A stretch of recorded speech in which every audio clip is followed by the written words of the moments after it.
Ibu. Ibu. Putriku Mansa. Putri. Kau tidak perlu merasa takut, Nak. Kau sepenuhnya aman di sini. Vasuki sangat terharu. Ia terus berterima kasih kepada Parwati karena telah memberinya kebahagiaan dan seorang adik. Namun Parwati menenangkan, itu bukan sesuatu yang perlu dibalas, karena seorang ibu memang berkewajiban melindungi anaknya. Ia lalu mengajak Mansa dan memperkenalkannya pada keluarga Kailas, Nandi, Kartikeya, dan Ganesha. Aku juga ingin lihat bagaimana adiknya Vasuki.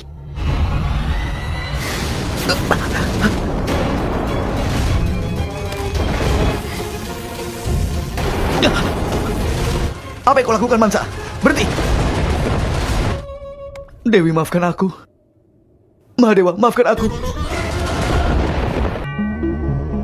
Saat ini, Mansa masih belum tahu mengenai dirinya dan keadaan yang ada di sekitarnya.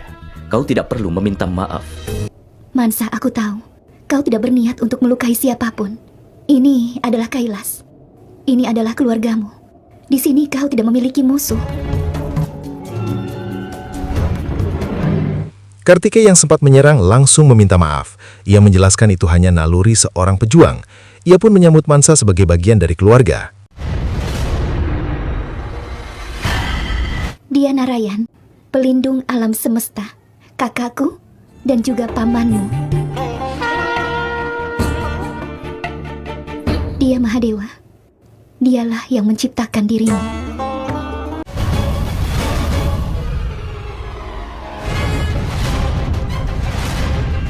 Di tempat lain, Indra mulai cemas.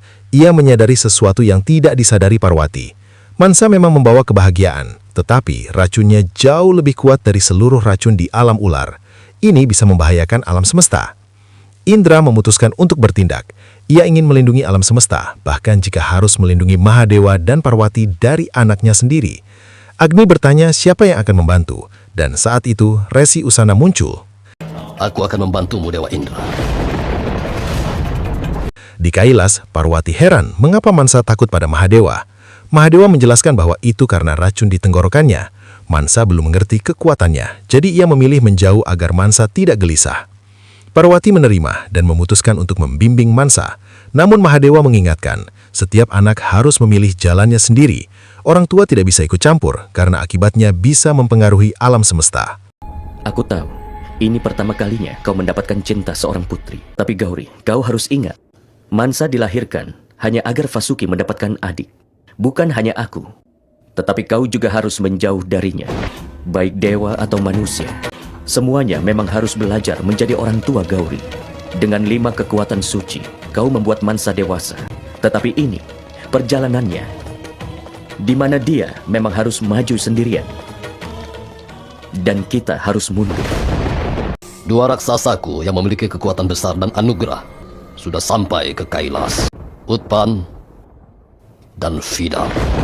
Resi Usana menjelaskan bahwa ada kekuatan yang bisa menyamar menjadi siapapun dan tidak bisa dihancurkan oleh senjata atau kekuatan apapun. Indra pun menyadari bahkan Mahakali tidak bisa mencegahnya. Tidak. Di sisi lain, Vasuki membawa Mansa pergi. Ia menjelaskan bahwa mereka adalah bangsa ular, bukan dewa. Kailas bukan tempat mereka. Ia meminta Mansa menerima kenyataan itu, bahwa dunia mereka berbeda. Kita harus bisa menerima kebenaran ini. Ada apa, Vasuki? Aku dan Mansa harus pergi ke alam ular. Mansa adikku sudah siap meninggalkan Kailas. Parwati akhirnya menerima keputusan itu. Dengan berat hati, ia berusaha meyakinkan dirinya untuk tidak ikut campur dalam perjalanan hidup Mansa. Ia ingin membiarkan Mansa sendiri yang menentukan masa depannya. Namun sebagai seorang ibu, ia tidak bisa sepenuhnya melepaskan. Ia menegaskan pada Mansa, dimanapun berada, kapanpun dibutuhkan, ia akan selalu ada untuk melindunginya. Izinkan kami, Dewi.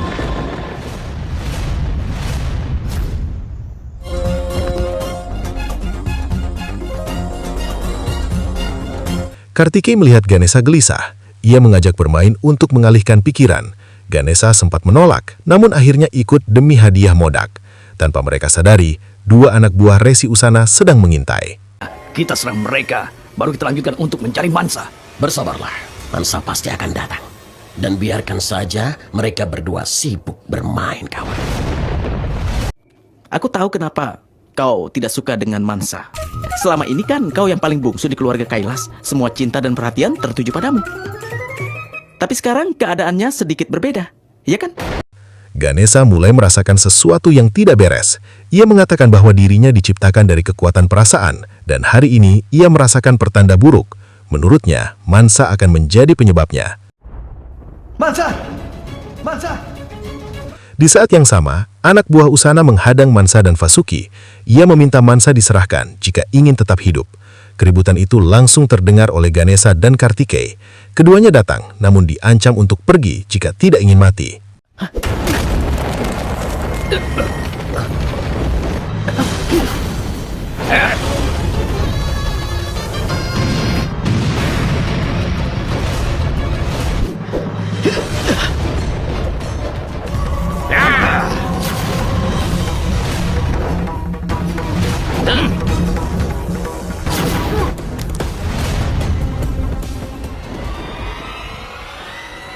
Berhenti! Parwati muncul. Ia langsung melindungi Mansa dan melepaskan ikatan yang menahannya. Dengan tegas, ia memperingatkan mereka untuk pergi. Namun mereka justru tertawa, meremehkan. Mereka menganggap Mahakali tidak akan mampu mengalahkan mereka. Aku tidak memerlukan senjata. Hanya untuk menghabisi kalian.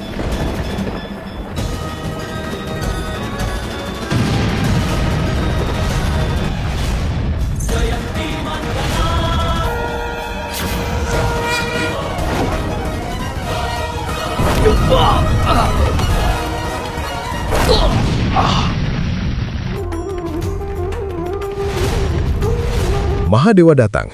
Ia mengatakan Parwati telah memilih jalan yang benar. Anugerah yang dimiliki musuh tidak akan mampu melindungi mereka dari amarah seorang ibu. Ia menegaskan, seorang ibu bukan hanya pelindung, tetapi juga mampu menghancurkan siapapun yang menyakiti anaknya. Mahakali kemudian menetapkan tempat itu sebagai tempat suci. Siapapun yang memuja Lingga Siwa di sana akan mendapat restu dari dirinya dan Mahadewa. Ia lalu menatap Vasuki, mengakui bahwa setelah serangan itu, seharusnya ia bisa menahan Mansa di Kailas, namun ia tidak melakukannya. Sebagai ibu, ia akan selalu bersama Mansa, tetapi Mansa tetap harus memilih jalannya sendiri dan menghadapi takdirnya sendiri. Mari Mansa, kita pergi dari sini.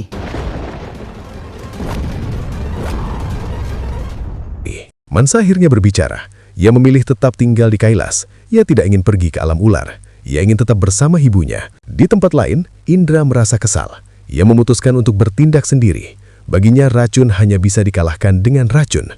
Dan ia akan menghancurkan Mansa melalui ibunya sendiri. Parwati merasa bahagia mendengar keputusan Mansa. Ia mulai merias putrinya dengan penuh kasih. Mansa heran mengapa ibunya melakukan itu, padahal ia bisa melakukannya sendiri. Namun Parwati hanya tersenyum. Baginya ini adalah kebahagiaan seorang ibu yang tidak bisa dijelaskan. Sejak lama ia menantikan momen ini, menghias putrinya sendiri. Karena hanya seorang ibu dan putrinya yang bisa merasakan hubungan seperti itu. Parwati bercerita, saat pertama kali ia menggendong Mansa, ada perasaan aneh yang begitu kuat, seolah mereka terikat oleh sesuatu yang istimewa. Sejak saat itu, Mansa sudah memiliki tempat khusus di hatinya. Kailas pun terasa beruntung dengan kehadiran Mansa. Mansa menatap ibunya dengan penuh rasa kagum. Ia merasa diperlakukan begitu istimewa, tapi baginya, Parwati jauh lebih luar biasa. Cara ibunya mengalahkan Utpan dan Vida tanpa senjata, membuatnya yakin tidak ada yang bisa menandingi Parwati di seluruh alam semesta. Parwati tersenyum lembut. Ia mengatakan itu bukan sesuatu yang hanya ia bisa lakukan. Setiap wanita memiliki kekuatan mahakali dalam dirinya. Dan Mansa, sebagai putrinya, juga memiliki kekuatan itu. Dengan kekuatan itu, Mansa bisa mencapai apapun yang ia inginkan. Sekarang sudah waktunya makan. Kau juga cepatlah datang. Kailas beruntung mendapatkanmu. Yang bisa kulakukan, kau pun bisa melakukannya. Kau istimewa, Mansa. Narayan memperhatikan dari jauh. Ia melihat Parwati yang begitu tenggelam dalam cinta pada Mansa. Namun di sisi lain, Mansa mulai memaknai kata-kata itu dengan cara yang berbeda. Jika kekuatan itu berubah menjadi keangkuhan, ditambah amarah yang besar, maka akibatnya bisa sangat berbahaya. Mahadewa menjawab pelan. Ia bukan hanya mencemaskan masa depan Mansa, tapi lebih pada ikatan batin Parwati dengan Mansa. Baginya, ini akan menjadi pelajaran. Terkadang, seorang ibu harus belajar untuk sedikit menjauh demi kebaikan anaknya. Jika tidak, takdir sendiri yang akan memberi pelajaran. Kau duduk di sini, Mansa. Tidak, Dewi. Itu tidak diperlukan. Aku dan Mansa akan duduk bersama dan makan. Tidak masalah, Vasuki. Mungkin Mansa memang ingin makan bersama ibunya. Karena di Kailas, semua anak berhak untuk memilih tempatnya sendiri. Mansa lalu bertanya tentang Ganesha, mengapa kakaknya memiliki kepala gajah. Parwati mulai menceritakan masa lalu tentang bagaimana ia menciptakan Ganesha dan bagaimana akhirnya Ganesha menjadi sosok yang dikenal sebagai pembawa kebaikan. Nandi yang mendengar itu tak bisa menahan perasaannya. Ia mengingat hari penuh kebahagiaan di Kailas saat semua dewa dan bahkan raksasa datang untuk memberkati Ganesha. Hari itu hanya bisa dibandingkan dengan saat kelahiran Kartikeya. Nandi sempat meminta maaf, khawatir kata-katanya menyinggung Mansa. Namun Mansa mengatakan tidak, Nandi tidak bersalah. Parwati menyadari sesuatu. Ia melihat kegelisahan di mata Mansa dan bertanya dengan lembut. Mansa akhirnya mengungkapkan hasil isi hatinya. Semua orang mengenal Ganesha dan Kartikeya sebagai putra Parwati, tapi dirinya tidak. Di luar Kailas, tak ada yang akan mengenalnya sebagai putri Parwati. Hanya itu saja? Baiklah, jika kau mau, kita akan mengadakan perayaan di Kailas di mana kita akan mengundang semuanya. Dengan bangga aku akan memberitahu semua bahwa kau adalah putriku. Di tempat lain, Vasuki mencoba menasihati Mansa. Ia mengingatkan batasannya. Hanya karena Parwati dan Mahadewa menyayanginya, bukan berarti ia bisa menyamakan dirinya dengan para dewa. Mereka adalah bangsa ular dan harus menerima itu. Sementara itu Parwati berbicara pada Mahadewa. Ia tidak ingin Mansa merasa berbeda hanya karena berasal dari kaum ular. Ia tidak ingin Mansa merasa dipisahkan. Mahadewa mengingatkan, jangan sampai justru Parwati sendiri yang tanpa sengaja menjauhkan Mansa. Mansa kembali bertanya pada Vasuki, mengapa kakaknya selalu mencoba menjauhkannya dari Parwati. Vasuki menjawab, bukan menjauhkan, hanya mengingatkan batas. Cinta yang diberikan Parwati tetap harus dipahami dengan benar. Namun Mansa tidak terima. Ia mengingat semua yang Parwati katakan, bahwa dirinya istimewa, bahwa ia memiliki kekuatan Mahadewa dan Parwati. Bahkan Kailas pun merasa beruntung karena dirinya. Mansa menegaskan, ia bukan anak kecil. Ia tahu apa yang ia lakukan. Parwati memandang Mahadewa. Meskipun Mansa sudah beranjak remaja, dalam dirinya masih ada sisi anak kecil. Ia hanya ingin diakui, ingin dunia tahu bahwa dirinya adalah putra mereka. Baiklah. Jika ini sudah menjadi keinginanmu, aku tidak akan mencegahmu. Tetapi terkadang pandangan ayah, ibu dan anak mengenai suatu keadaan bisa berbeda. Bagimu mungkin alasan perayaan ini adalah mengenalkan Mansa sebagai bagian keluarga ini. Mungkin saja Mansa memikirkan hal lain untuk perayaan ini. Perayaan ini sangatlah penting bagiku karena aku sangat tahu bagaimana kedudukanku di seluruh Kailas.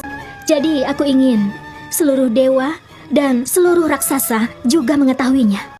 Vasuki menatap Mansa lekat, mencoba memahami arah pikirannya. Ia mempertanyakan maksud dari ucapan Mansa yang mulai terasa berbeda. Mansa menjawab tanpa ragu. Hari ini, Parwati mengatakan bahwa dirinya sangat istimewa, bahkan lebih dicintai dibanding Ganesha dan Kartikeya. Karena itu, ia ingin semua orang mengetahui kebenaran itu. Di tempat lain, Resi Usana menerima undangan ke Kailas. Hatinya tidak tenang. Ia merasa bersalah atas perbuatannya mengirim anak buah ke Kailas. Ia ragu untuk datang, namun tahu ia harus meminta maaf pada Parwati. Dewa Indra langsung menyudutkan. Apa yang akan ia katakan nanti? Bukankah ia telah mengirim 2 raksasa untuk menghabisi putri Parwati? Usana membalas, mengingatkan bahwa Indra juga terlibat. Semua ini berawal dari rencananya. Indra segera menyangkal. Ia tidak pernah memerintahkan pembunuhan. Ia hanya ingin Mansa dijauhkan dari Kailas. Tapi Usana telah melangkah terlalu jauh, mengirim raksasa, menyerang bahkan Ganesha dan Kartikeya. Ia mempertanyakan, apakah Parwati akan memaafkan itu? Kau jangan mencemaskan undangan ini. Kau tidak perlu datang. Kau tidak perlu hadir di Kailas. Biar aku saja yang mengendalikan semua keadaan di Kailas. Sekarang kau bisa tenang.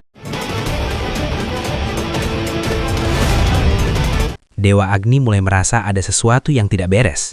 Indra terlihat mengubah arah pembicaraan sesuka hati. Indra menjelaskan, rencananya telah berubah. Karena Mahakali kini terlibat, maka segalanya akan diselesaikan di Kailas.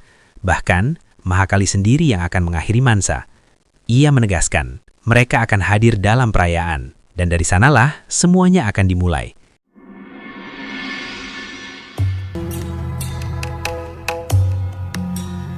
Sekarang bagaimana Dewa Indra? Tunggu sebentar lagi Dewa Agni. Setelah itu lihat apa yang terjadi. Luar biasa. Perayaan semeriah ini pun tidak dilakukan saat kelahiran Ganesha dan juga Kartike. Mahadewa dan Dewi Parwati tidak hanya memberikan Vasuki adik saja, tapi mereka juga mengadakan pesta sebesar ini untuk menghormatinya. Kau dan Vasuki memang sangat beruntung di antara semua ular di alam semesta.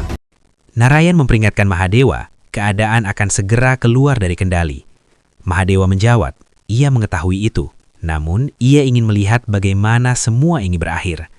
Indra kembali berbicara, memuji seolah tulus, mengatakan hanya Mahadewa dan Parwati yang memiliki hati semulia itu hingga menghormati gadis ular. Parwati menyambut dengan hangat.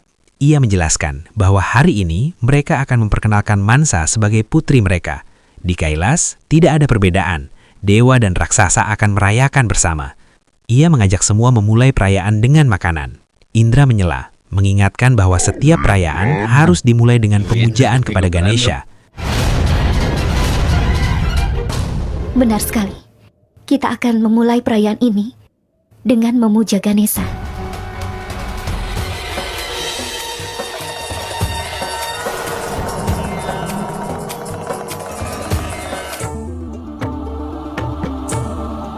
Saat perayaan dimulai, Indra kembali memancing suasana, menyebut bahwa setelah restu Ganesha, mereka bisa langsung mulai makan. Namun Mansa tiba-tiba menghentikan semuanya. Ia merasa ini tidak adil. Perayaan ini untuknya, maka ia juga harus dipuja. Semua terkejut. Parwati mencoba menjelaskan, pemujaan kepada Ganesha bukanlah penghormatan khusus, melainkan tradisi. Mansa menolak, ia tetap ingin dipuja. Tidak, Ibu. Aku juga harus dipuja.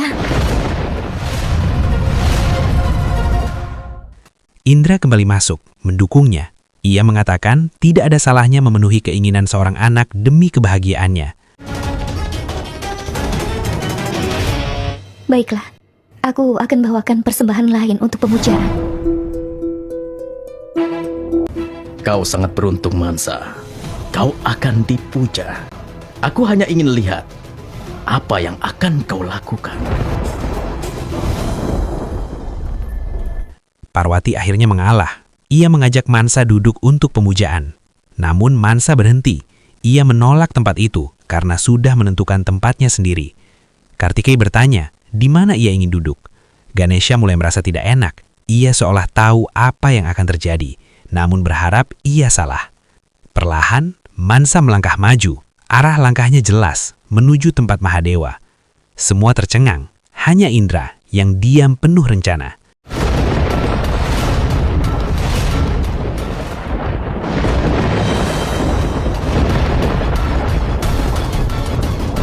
Jangan, Mansa! Vasuki segera mencoba menghentikan. Ia memohon agar Mansa tidak melangkah lebih jauh. Ia akan tetap dihormati, tapi bukan di tempat itu.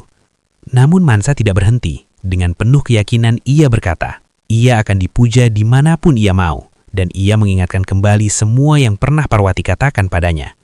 Mungkin Mansa ingin makan bersama ibunya. Di Kailas, semua anak berhak untuk memilih di mana tempatnya.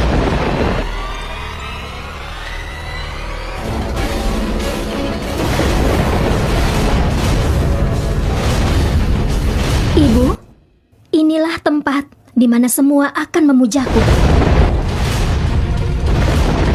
Melihat tindakan Mansa, Dewa Indra tersenyum tipis. Di dalam hatinya, ia berbisik. Ini akan menjadi awal dari akhir Mansa, di tangan Parwati sendiri. Indra langsung memainkan sandiwaranya. Ia berpura-pura terkejut, seolah tidak percaya. Kini Mansa duduk di tempat Mahadewa. Ia menekan Vasuki, mempertanyakan apakah ia tidak malu melihat kelakuan adiknya. Vasuki hanya bisa menunduk, meminta maaf pada Mahadewa dan Parwati. Ia benar-benar tidak tahu harus berbuat apa. Indra semakin keras. Ia mengatakan tidak bisa diam, tidak akan membiarkan Mahadewa dihina. Ia memerintahkan Mansa untuk turun sebelum ia bertindak. Mansa, berdirilah dari tempat duduk Mahadewa atau aku akan... Dewa Indra. Namun Parwati langsung memotong. Ia menahan Indra. Ia dan Mahadewa yang akan menyelesaikan ini. Mansa berbicara. Ia mengingat ucapan Parwati bahwa setiap anak di Kailas bebas memilih tempatnya.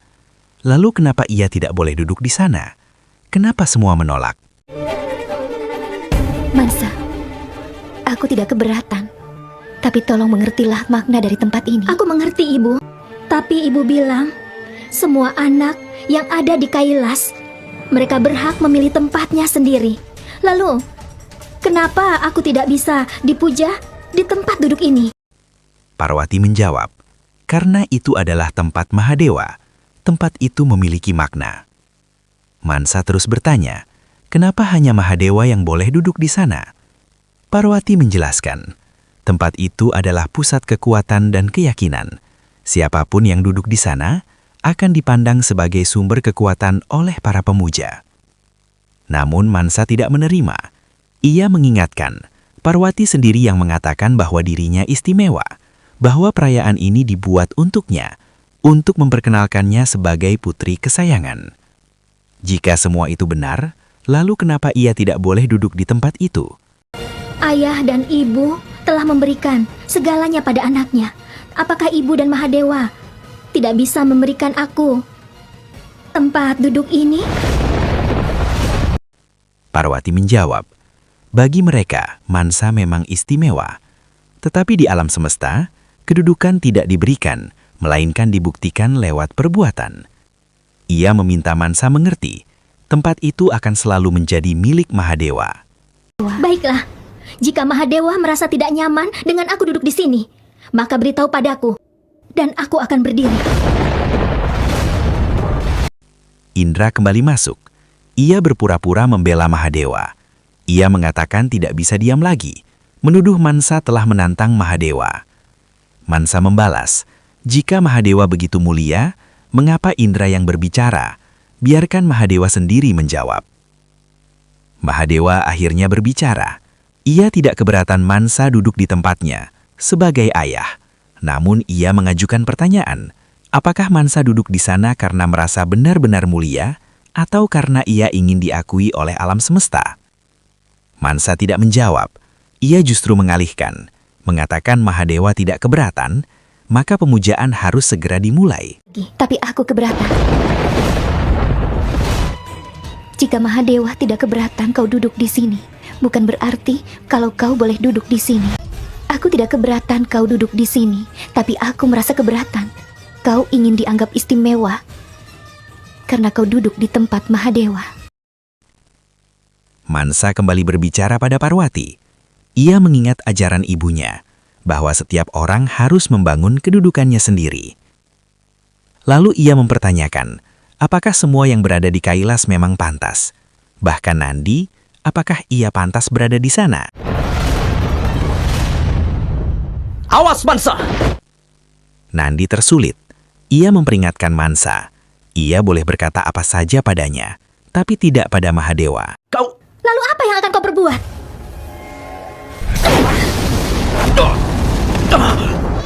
Sudah cukup, Mansa!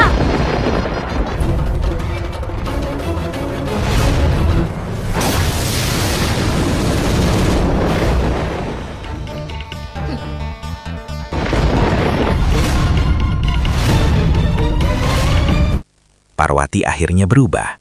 Ia mengatakan, sejak tadi ia mencoba menjelaskan dengan kasih sayang karena menganggap Mansa masih belum mengerti. Namun kini, Mansa telah melewati batas. Mansa membalas dengan emosi.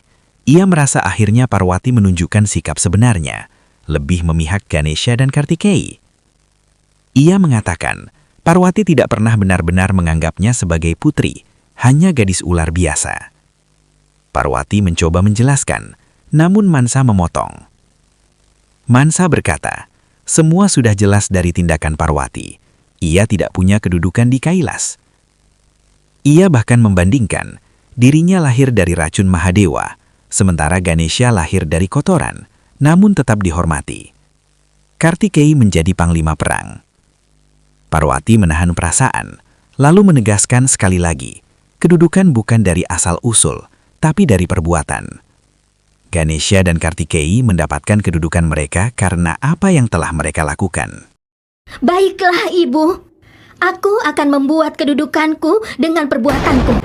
Untuk itu aku akan meninggalkan Kailas untuk selamanya.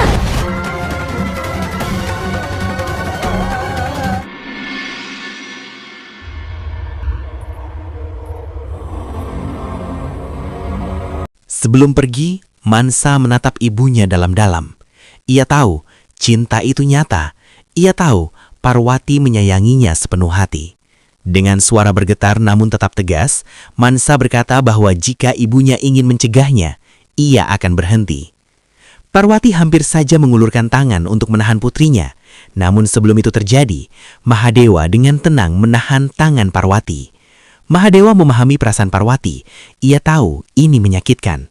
Tapi jika hari itu Parwati menghentikan langkah Mansa, maka Mansa tidak akan pernah belajar menghadapi hidupnya sendiri. Mansa tertawa pahit. Inilah keadilan Siwa dan Parwati. Inilah cinta yang katanya tanpa batas. Ia bersumpah, semua yang terjadi hari ini akan diingatnya. Ia merasa dihina, diremehkan, tidak dianggap. Suatu hari nanti, mereka semua akan menundukkan kepala di hadapannya. Hari itu, di depan semua penghuni Kailas, Mansa memutuskan untuk memutuskan semua hubungannya. Ia pergi dengan sumpah bahwa saat ia kembali, ia akan mendapatkan segalanya.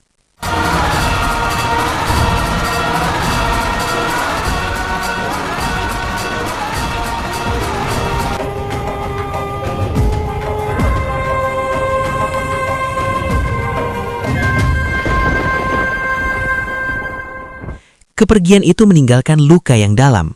Parwati terdiam, hatinya hancur. Dengan suara lirih ia bertanya, apakah menjadi orang tua berarti harus terus merasakan kesedihan seperti ini? Mahadewa menjawab, mereka adalah Siwa dan Sakti. Mereka mampu mengendalikan segalanya. Tapi jika mereka melakukan itu, maka seluruh orang tua di alam semesta tidak akan pernah belajar bagaimana membimbing anak mereka. Parwati tidak mengerti di mana letak kesalahannya. Mahadewa menjelaskan, Parwati memanggilnya Bolenat, namun dalam cinta kepada putrinya, ia menjadi terlalu lugu. Ia mengingatkan tentang racun di tenggorokannya. Racun itu bisa dihentikan, ditahan, tapi tidak bisa dihilangkan hanya dengan kata-kata. Begitu juga dengan Mansa. Orang tua bisa menunjukkan mana yang benar dan salah, tapi tidak bisa mengendalikan apa yang anak percayai. Orang tua bisa melindungi anak dari dunia, tapi tidak bisa menghentikan dunia menyentuh anak mereka. Dan disitulah perjalanan sebenarnya dimulai. Inilah saatnya untuk rencana yang berikutnya.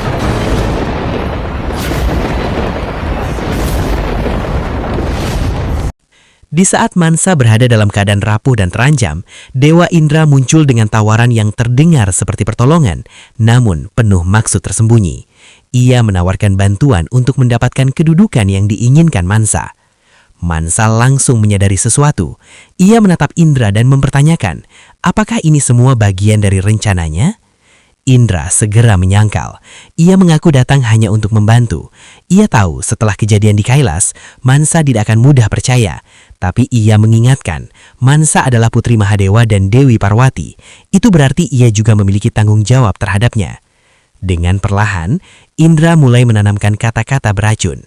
Ia mengatakan, Parwati tidak mungkin menyebut Mansa istimewa tanpa alasan. Mansa memang berbeda, kuat, berbahaya. Bahkan dua raksasa seperti Utpan dan Fidel pun datang untuk menghabisinya. Dan itu bukan kebetulan. Indra membisikkan satu nama, Sukracarya, guru para raksasa, sosok yang selalu ingin menjadi yang terkuat. Dan saat ia merasa Mansa adalah ancaman, ia mencoba menghancurkannya. Di sisi lain, Parwati masih coba percaya bahwa Mansa tidak akan memilih jalan balas dendam. Meskipun marah, ia yakin putrinya tidak akan menyalahgunakan kekuatannya. Namun Mahadewa melihat lebih jauh. Ia menjelaskan, ketika hati dipenuhi racun, maka pikiran pun ikut diracuni. Dalam keadaan seperti itu, seseorang tidak lagi bisa membedakan benar dan salah. Yang tersisa hanyalah ingatan akan luka dan keinginan untuk membalasnya. Dan dalam kondisi seperti itu, Mansa sangat mudah disesatkan. Parwati menolak membiarkan itu terjadi. Jika benar bahaya itu ada, maka ia tidak akan tinggal diam. Ia tidak akan membiarkan putrinya jatuh ke dalam kesalahan. Tapi Mansa, masalahnya adalah semua posisi yang penting sudah diduduki oleh dewa dan juga oleh raksasa. Sementara itu, Indra terus menekan pikiran Mansa. Ia membandingkan dua jalan. Jalan Parwati, panjang, penuh pengorbanan, membutuhkan ribuan tahun. Dan jalan kedua, cepat, mudah, penuh kekuasaan. Dewi Parwati memilih jalan ini. Tapi dia butuh waktu ribuan tahun dalam perjalanan ini. Jika kau memilih jalan yang kedua, maka kau akan mendapatkan kedudukanmu dengan sangat cepat. Ia mengingatkan bahwa Mansa memiliki sesuatu yang tidak dimiliki siapapun, racun dari Mahadewa, kekuatan yang bisa membuatnya merebut apapun yang ia inginkan. Jika ingin mendapatkan kedudukan, maka singkirkan semua yang menghalangi. Dan yang pertama adalah Sukracarya. Di Kailas, Mahadewa kembali mengingatkan Parwati, racun dalam diri Mansa tidak bisa dihentikan hanya dengan kata-kata. Perjalanan yang akan ditempuh Mansa bukan hanya akan meracuni dirinya sendiri, tapi juga hati, pikiran, dan nasib banyak makhluk lainnya. Selama ini kita selalu dipandang sebelah mata, tapi sekarang aku akan mengubah keadaannya. Kalian semua akan membantuku di dalam perang ini. Kita harus berperang melawan pemikiran dan juga penghinaan ini. Aku berjanji pada kalian semua di alam semesta ini, tidak ada satupun yang lebih sakti dan mulia dari kita. Tidak juga dewa atau raksasa. Tidak ada yang bisa mencegahku. Aku akan mencegahnya. Mahadewa memperingatkan Wasuki, jalan yang dipilih Mansa tidak bisa dihentikan hanya dengan cinta. Wasuki mengakui ia telah melihat akhir dari mereka yang memilih jalan yang salah, dan ia tidak sanggup melihat adiknya mengalami nasib yang sama. Namun di tempat lain, Mansa telah berubah. Di hadapan pasukannya, ia menyatakan tekadnya tanpa ragu. Siapapun yang menghalangi jalannya, akan ia hancurkan. Tak peduli itu dewa ataupun raksasa. Kembali di Kailas, Parwati akhirnya menerima kenyataan yang paling berat. Jika demi kebaikan alam semesta, mereka harus melawan Mansa, maka mereka akan melakukannya. Karena pada akhirnya, Mansa harus memilih jalannya sendiri dan menanggung akibatnya sendiri. Izinkan aku berusaha, Dewi. Dulu aku pernah berusaha melindungi adikku. Tapi Dewi, aku melihat dia meninggal di depan mataku sendiri. Pergilah jika kau mau mencegah Mansa. Tetapi ingatlah satu hal. Jika Mansa sampai melanggar batasannya, maka dia akan berhadapan dengan Mahakali, bukan dengan ibunya. Aku dilahirkan akibat dari kejadian yang terjadi di sini karena perbuatan Mahakali. Kakakku Vasuki, dia telah kehilangan adiknya yang tersayang. Mansa berdiri di hadapan para prajurit ular dengan tatapan tajam. Suaranya penuh luka yang selama ini ia pendam. Ia mengakui dirinya bukanlah hasil cinta, melainkan hasil rasa kasihan. Walaupun ia adalah putri Mahadewa dan Parwati, ia tidak pernah benar-benar merasakan kehormatan yang seharusnya dimiliki seorang anak. Dan karena itulah, ia tidak akan lagi menunggu. Ia akan merebut kehormatan itu dengan tangannya sendiri. Mansa lalu menantang para prajuritnya. Apakah mereka akan terus hidup dalam penghinaan atau bangkit, berperang dan memperjuangkan kehormatan mereka bersama dirinya? Kami semua bersamamu, Mansa. Katakan saja, kami harus menyerang kemana dulu? Alam raksasa.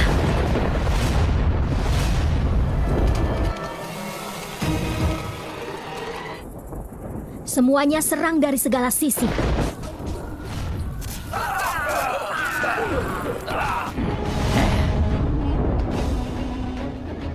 Di alam raksasa, sang resi terkejut melihat serangan mendadak dari kaum ular. Ia tidak mengerti apa yang sedang terjadi, namun tanpa ragu, ia melawan dengan kesaktiannya. Tak lama kemudian, Mansa muncul. Kehadirannya membuat Resi semakin terkejut. Mansa kini mengerti mengapa Resi tidak datang ke Kailas saat perayaan. Ia sudah mengetahui semuanya. Resi mencoba menjelaskan, ia ingin diberi kesempatan. Namun Mansa tidak datang untuk mendengar alasan. Ia datang untuk merebut posisi, menguasai seluruh alam raksasa. Dengan menguasai seluruh alam raksasa ini, Itu tidak mungkin. Resi menolak. Ia tidak ingin melawan Putri Mahadewa, tapi selama ia hidup, ia tidak akan membiarkan Mansa menguasai alam semesta. Mansa justru tersenyum. Itulah yang ia inginkan. Ia akan mengalahkan Resi sebelum mengambil tempatnya. Tunggu, Mansa! Aku ingin mengajakmu kembali ke Kailas. Hentikan semua ini, dan ikutlah denganku. aku tidak ada hubungannya lagi dengan Kailas, kakak. Kau tidak bisa melihat rencana dari para dewa, bahkan Dewi Parwati atau Mahadewa. Tapi aku sudah bisa mengenal keaslian mereka. Di tengah ketegangan itu, Vasuki mencoba menghentikannya. Ia memohon agar Mansa mengerti. Bukan berarti Mahadewa dan Parwati tidak ingin memberinya kedudukan. Semua harus didapatkan dengan usaha. Namun Mansa menolak mentah-mentah. Ia mengingatkan pengorbanan Vasuki saat pengadukan samudera. Ia telah membantu dewa dan raksasa mengembalikan keseimbangan alam semesta. Tapi apa yang ia dapatkan? Tidak ada, bahkan dari Mahadewa dan Parwati sekalipun. Mansa memperingatkan Vasuki untuk tidak lagi membela mereka di hadapannya. Namun Vasuki tetap pada pendiriannya. Sebagai kakak, ia akan melindungi Mansa apapun yang terjadi. Jika Mansa ingin melangkah lebih jauh, maka ia harus melewati dirinya terlebih dahulu.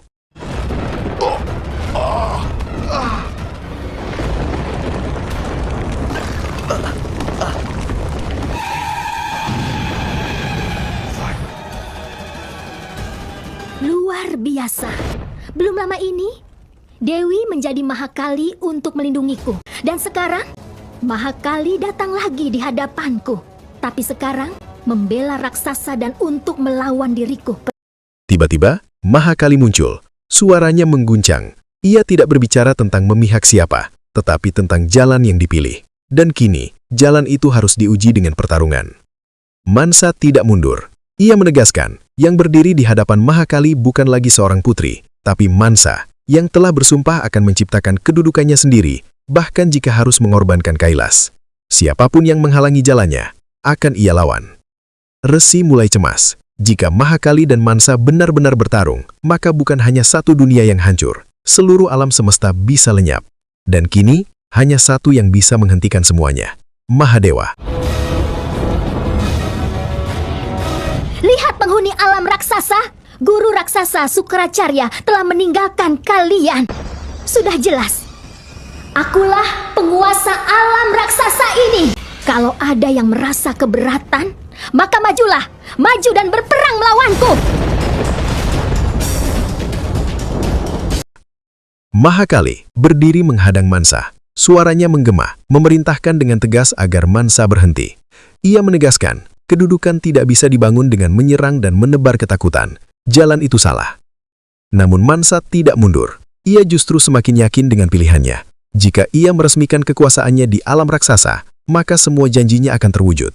Para raksasa tidak berani melawannya. Bahkan Sukracarya sendiri telah melarikan diri untuk menyelamatkan nyawanya. Baginya, ini adalah awal. Alam semesta akan melihat bagaimana ia meraih kedudukan pertamanya.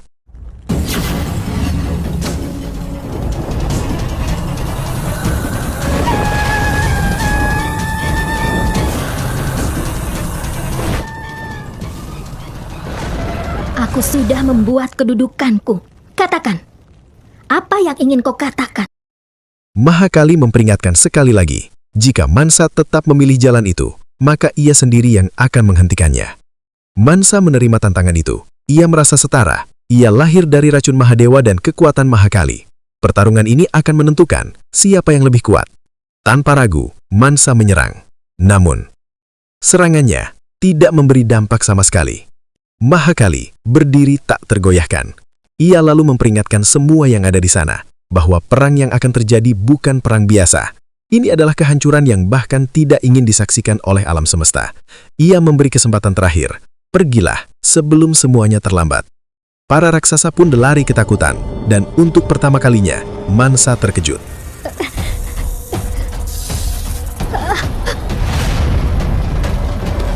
Aku sama sekali tidak menduga keadaan seperti ini akan cepat terjadi. Karena ini sudah terjadi, maka aku yakin bahwa kau tidak akan memberiku restu kemenangan. Tapi aku akan tetap bersujud padamu. Mahakali menatap Mansa. Ia tidak ingin anaknya kembali dengan tangan kosong. Maka ia memberi resuh, bukan untuk menang, tapi agar Mansa bisa berjuang sepenuh hati. Agar ketika semua berakhir, ia menyadari kesalahannya. Di sisi lain, Vasukracarya bergegas menemui Mahadewa. Ia memohon agar bencana ini dihentikan. Jika perang itu berlanjut, alam semesta bisa hancur. Mahadewa tetap tenang. Ia menjelaskan, alam semesta akan belajar dari perang ini. Saat seseorang dikuasai rasa takut dan kegelisahan, pikirannya akan kehilangan arah. Ia tidak lagi memahami benar dan salah, bahkan tidak melihat akibat dari perbuatannya. Dan ini bukan hanya kesalahan Mansa. Aku tidak pernah takut pada Mansa, Dewa Agni. Aku melakukan ini demi kebaikan alam semesta. Dan demi kebaikan alam semesta, Mahakali sendiri yang menghabisi Mansa. Dewa Agni mulai khawatir. Ia mempertanyakan, apakah kehancuran alam semesta adalah harga yang harus dibayar? Namun Dewa Indra justru menantikannya. Baginya, inilah saat yang tepat. Saat di mana perbuatan Mansa sendiri akan menjadi awal dari kehancurannya. Kembali Mahadewa berbicara. Meskipun pikiran bisa diracuni oleh orang lain, perbuatan tetap ada di tangan sendiri. Sekarang, semuanya bergantung pada Mansa. Di satu sisi, ada bimbingan seorang ibu. Di sisi lain, ada amarah Mahakali.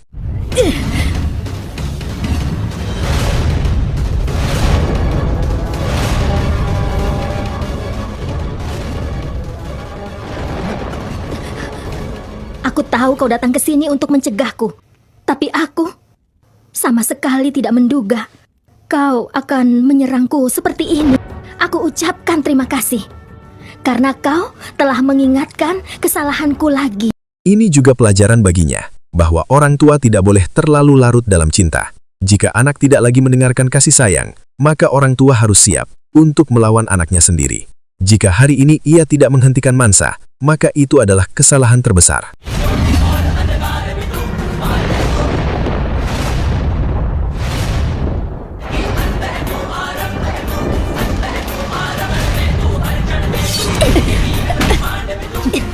Aku tahu semua ini salahku.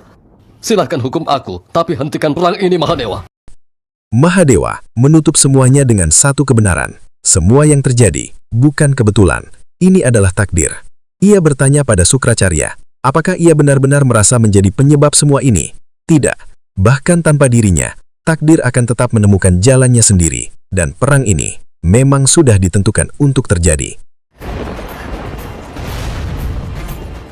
Aku sudah mengatakan padamu, aku akan membuat kedudukanku di alam semesta ini dengan perbuatan yang kulakukan sendiri.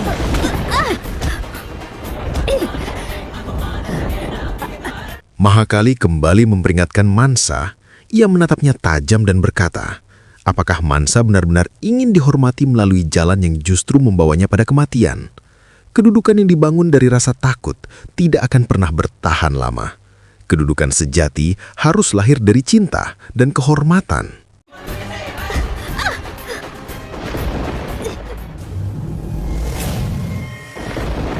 Di kejauhan, Dewa Indra tersenyum puas. Baginya, semua berjalan sesuai rencana. Kekalahan Mansa hanya tinggal menunggu waktu dan kematiannya sudah semakin dekat. Melihat keadaan itu, Vasuki tidak sanggup lagi menahan dirinya. Ia memohon kepada Mahadewa sebagai seorang kakak yang hampir kehilangan adiknya. Ia memohon perlindungan agar semua ini dihentikan. Di Kailas, Ganesha teringat pada kejadian-kejadian sebelumnya. Ia menyebut Jalandhar, Andaka, dan yang lainnya yang pernah menghadapi jalan serupa. Ia bertanya dengan cemas, apakah Mansa akan menerima nasib yang sama?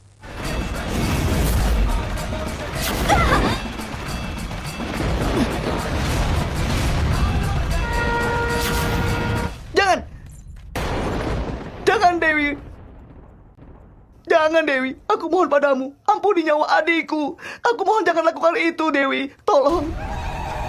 Mahakali lalu menghentikan langkahnya dan menatap Vasuki. Ia mengatakan ia bisa saja berhenti, namun ada satu pertanyaan. Jika ia melepaskan Mansa hanya karena permohonan Vasuki, apakah Vasuki masih merasa pantas berada di leher Mahadewa? Pertanyaan itu menghantam, dalam dan berat. Mahakali kembali melangkah, bersiap mengakhiri semuanya. Namun tiba-tiba, ia teringat Mansa kecil yang dulu penuh kepolosan. Langkahnya terhenti. Mansa justru berteriak, ia menantang Mahakali untuk menyerangnya. Ia merasa semua kasih sayang yang pernah ia terima hanyalah kebohongan. Ia ingin semua itu dibuktikan, sekarang juga. Serang atau akhiri semuanya. Mahakali tidak menyerang, ia hanya menunggu. Menunggu satu hal, agar Mansa memanggilnya ibu sekali lagi. Karena itu berarti Mansa telah menyadari kesalahannya. Dan jika itu terjadi, ia sendiri yang akan menggenggam tangan Mansa, membawa pulang ke Kailas, kembali ke jalan yang benar. Namun Mansa tidak melakukannya. Ia tetap memanggilnya Mahakali. Dan itu cukup. Mahakali pun menyadari Mansa belum memahami kesalahannya. Demi kebaikan alam semesta, hukuman harus diberikan.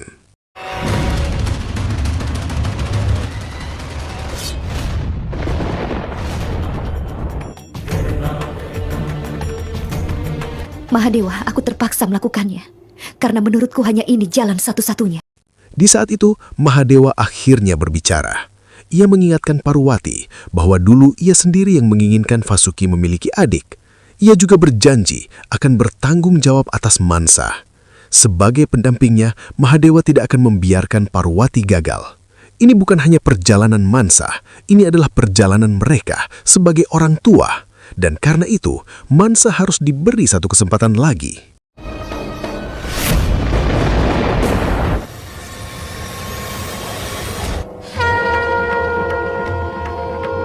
Apakah kalian berdua ingin menghabisiku bersama? Tidak, Mansa. Kami ingin memberikanmu kesempatan yang terakhir. Apa yang kau inginkan? Apa kalian akan memberi yang aku mau? Mungkin saja, Mansa. Kami akan memberikanmu keinginanmu. Atau kau sendiri yang akan mewujudkannya. Apapun hasilnya, katakan. Apa yang kau inginkan? Mansa kemudian mengungkapkan isi hatinya yang paling dalam. Ia merasa dirinya hanyalah ular biasa, meskipun memiliki kekuatan besar. Ia bisa mengalahkan raksasa, bahkan para dewa. Namun tetap saja, ia tidak dihormati, ia tidak dipuja. Ia ingin menjadi seperti para dewi, seperti Tridewi. Ia ingin memiliki pemuja yang menundukkan kepala di hadapannya. Ia ingin memiliki kuil. Ia ingin alam semesta mengenalnya sebagai Dewi Mansa, bukan sekedar ular biasa. Mahadewa mendengarkan, lalu menjawab dengan tenang. Semua itu mungkin, namun tidak mudah. Jika Mansa benar-benar ingin mendapatkan pemuja, maka ia harus menghadapi sebuah tantangan. Ia harus pergi ke alam kematian. Di sana, ia harus membangun kedudukannya sendiri, memilih satu pemuja yang benar-benar setia, membangkitkan cinta dan pengabdian dalam hati pemuja itu. Dan jika ia berhasil, maka suatu hari nanti, alam semesta akan mengenalnya sebagai Dewi Mansa. Lalu, apa hubungan semua ini dengan aku menjadi dewi? Tidak mungkin mendapatkan kedudukan dalam hati pemuja Mansa. Jika kau berhasil membuat pemuja untuk mencintai dan juga menghormatimu, maka kau pasti akan dikenal sebagai dewi oleh alam semesta ini. Mahadewa menatap Mansa dengan dalam, lalu mengingatkan, ia boleh menjalani tantangan ini. Tetapi ada satu aturan yang tidak boleh dilanggar. Ia sama sekali tidak boleh menyakiti pemuja yang akan ia pilih. Apakah ia siap menerima itu? Mansa langsung menyetujuinya, namun ia juga memberikan syarat. Selama ia tidak melanggar aturan, tidak seorang pun, termasuk Mahadewa dan Mahakali, boleh menghalangi tindakannya. Mahakali menyetujuinya. Vasuki mengingatkan, ini adalah kesempatan terakhir. Ia memohon agar Mansa tidak menyia-nyiakannya. Namun Mansa menanggapinya dengan santai. Ia hanya membutuhkan satu pemuja, dan itu bukan hal yang sulit.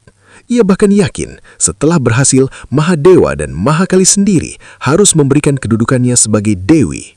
Dan tidak lama lagi, alam semesta akan mengenalnya sebagai Dewi Mansa. Perjalanan Mansa tidak akan semudah yang terlihat. Kau benar, Dewa. Untuk membangkitkan keyakinan dari pemuja, maka dia harus mengerti apa makna dari seorang pemuja terlebih dahulu. Tidak tahu bagaimana perjalanan Mansa menjadi seorang dewi. tidak tahu siapa yang akan dia pilih sebagai pemujanya. Mansa akan berusaha menjadikan pemujaku sebagai pemujanya. Mahadewa kemudian menjelaskan, ini bukan hanya ujian bagi Mansa, ini juga ujian bagi seorang pemuja, seorang pedagang bernama Chandra. Sementara itu, Mansa mulai mengamati Chandra dari kejauhan. Ia telah memilihnya. Ia tidak akan melanggar aturan. Ia tidak akan menyakiti. Namun, ia bisa menariknya dengan cara lain. Ia memiliki banyak cara. Di Kailas, Parwati mulai khawatir. Ia tahu jika Mansa sampai melanggar batas, maka ia telah lupa bahwa ibunya adalah Mahakali.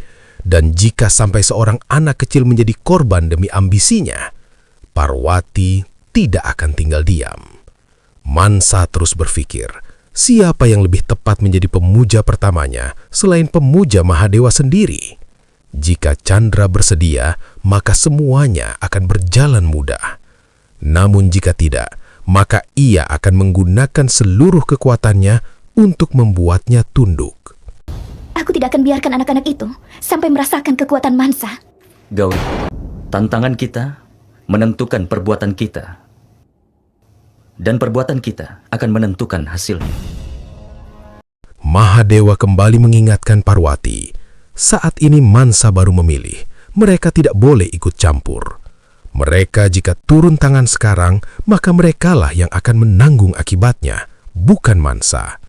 Dan perjalanan Mansa akan kehilangan maknanya. Mansa belum pernah memahami kekuatan seorang pemuja. Kini, ia akan belajar betapa kuatnya ikatan antara dewa dan pemujanya.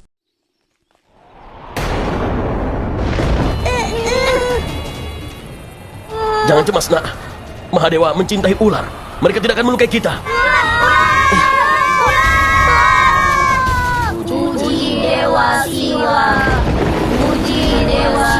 Mansa akhirnya mendekati Chandra. Chandra terkejut melihat kehadirannya.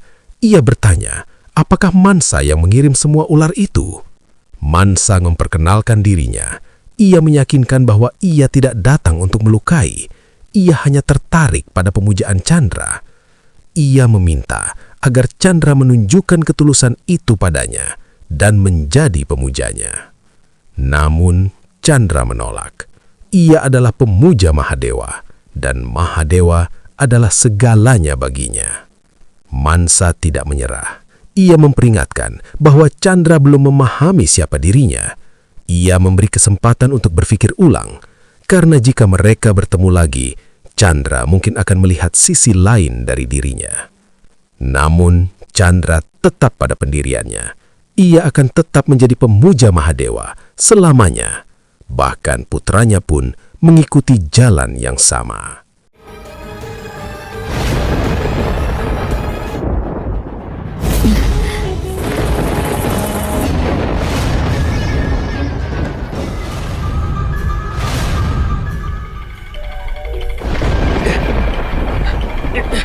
Ayah, lindungi kami, Ayah!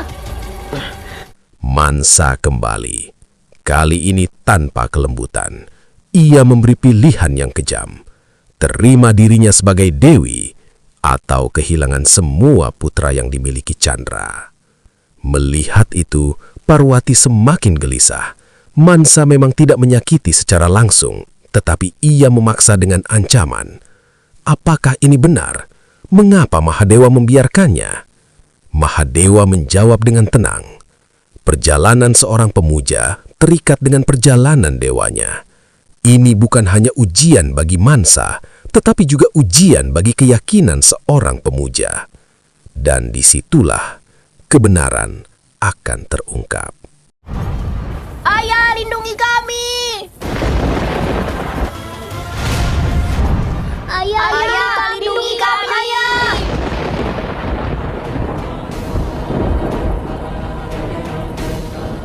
Mansa mendekat dan menatap tajam. Diamnya Chandra ia anggap sebagai jawaban. Baginya, itu tanda setuju. Dengan nada menekan, ia langsung memerintah agar upacara pemujaan untuk dirinya segera disiapkan. Chandra menarik napas, lalu menjawab tegas. Ia dan anak-anaknya tulus memuja Mahadewa. Ia percaya semua ini ada rencana besar, dan ia tidak akan berhenti, bahkan demi nyawa anak-anaknya sekalipun. Mansa hanya tersenyum tipis, seolah meremehkan. Baginya, kata-kata memang selalu mudah. Yang ingin ia lihat hanyalah seberapa lama Chandra mampu bertahan.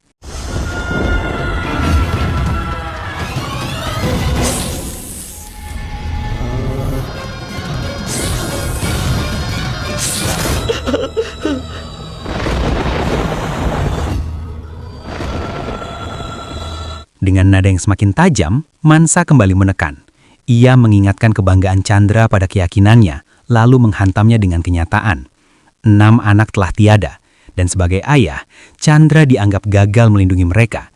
Jika ingin semua ini berhenti, ia harus berhenti memuja Mahadewa dan beralih memuja dirinya. Waktu hampir habis, matahari akan segera terbit. Anakku, buka matamu, nak. Anakku. Jika Mansa memilih jalan ini, maka dia harus sadar kalau kita tidak akan diam saja melihat semua ini terjadi. Keesokan harinya, Parwati datang. Mansa langsung membela diri, merasa tidak melanggar aturan apapun.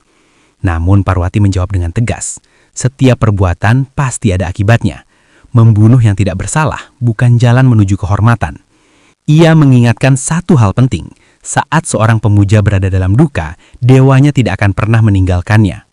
Di sisi lain, Mahadewa berdiri di hadapan Chandra. Dengan suara yang penuh luka, Chandra mengungkapkan kesedihannya. Sebagai ayah, kehilangan satu anak saja sudah menghancurkan, apalagi 6 sekaligus. Ia bahkan hampir tak sanggup mengucapkannya. Sebuah sinar harapan masih tetap ada, Chandra. Maksudnya? Laksmi Chandra. Kau masih selamat berkat restu Mahadewa. Ini bukan kebetulan. Kau mengirim Laksmi Chandra untuk melakukan sebuah pekerjaan kemarin pagi. Karena di balik ini, takdir sudah merencanakan sesuatu. Dari kejauhan, Mansa menyadari sesuatu. Ternyata masih ada satu putra yang tersisa. Mahadewa segera memberi jalan. Anak itu harus menikah agar kebahagiaan bisa kembali. Chandra ragu. Ia tahu Mansa tidak akan tinggal diam. Gadis mana yang mau menikah jika tahu ia bisa kehilangan suaminya kapan saja? Parwati lalu menenangkan. Ia menyebut satu nama, Behula, seorang gadis yang telah mendapat restu untuk bersuami, dan ia akan menikahi Laksmi Chandra. Mahadewa menegaskan, sampai pernikahan itu berlangsung, mereka akan tetap di sana untuk melindunginya. Parwati memastikan semuanya akan baik-baik saja, tak peduli siapa yang mencoba mengganggu.